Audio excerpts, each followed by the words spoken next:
อายบอกกล้าเขาหาคนแก่แบบนี้วิธีนี้ต้องบอกกันว่านิสาได้พิสูจน์จากตัวเองมาแล้วว่าได้ผลเนาะก็คือถ้าเจ้ามีอาการแบบว่าตื่นเต้นเวลาไปหาคนที่อยู่หลายๆคนให้เจ้าหายใจให้ซาลงให้เจ้าหายใจจากท้อง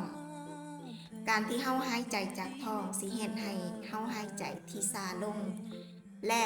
เมื่อเฮาหายใจซาลงความตื่นเต้นของเฮาก็สิลดลงตามความหายใจตามลมหายใจของเฮาแต่ถ้าเจ้าหายใจแบบไวความตื่นเต้นก็ยิ่งไวขึ้น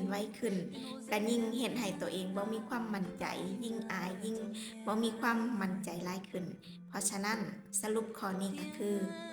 ให้เจ้าฝึกหายใจให้ซาลง